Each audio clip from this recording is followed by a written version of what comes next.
रहे पिया, काहे करेला तू नहीं नहीं पिया। कितना मानती हो यार।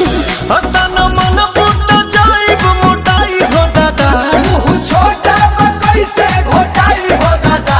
अरे आई हो दादा, अरे आई हो दादा, तमे हरी मिलल बिया हमारा के गाई हो दादा।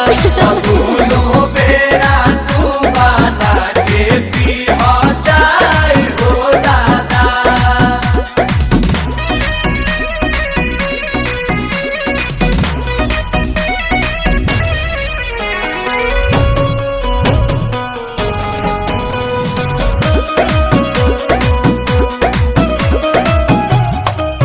मिलत खीरे बाहो पनीरे बाहो, ऐसन वाइफ से लाइफ अमीरे बाहो। भगवान के लिखल तो कदीरे बाहो। बोला बोला का कोई बोए सैया ले आई नमकीन की मिठाइया।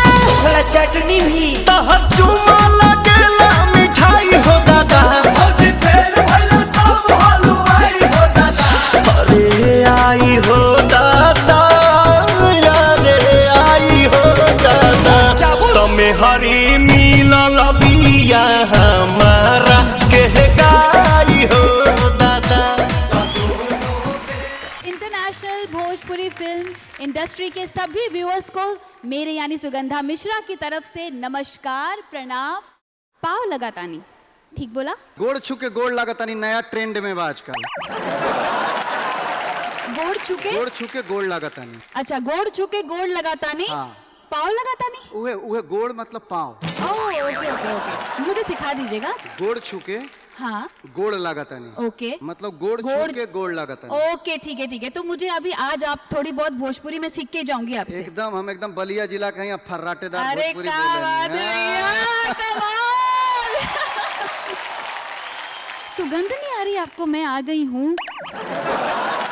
जिस मंच पर सुगंधा हो उस महफिल में खुशबू, उस महफिल में सुगंध तो ऑटोमेटिक आ ही जाती है। महका कि ना हो भोजपुरिया। हमारा नाम है यश कुमार मिश्रा। क्या बात कर रहे हैं? हाँ। बस मिश्रा ही मिश्रा और कौन नहीं तीसरा।